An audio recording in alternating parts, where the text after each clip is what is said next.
పూసలు గుచ్చుకోవాలి మనకు కావలసిన సైజుని బట్టి. ఇంకా పొడవు కావాలంటే ఇంకా ఎక్కువ పూసలు గుచ్చుకోవచ్చు.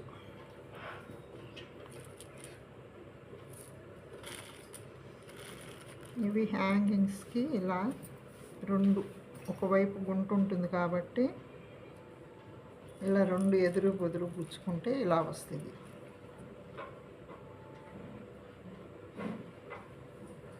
మళ్ళీ పూసల్లో నుంచి వెనకకు రావాలి సూది. ముందు గుచ్చిన పూసల్లో నుంచి సూది వెనక్కి రావాలి.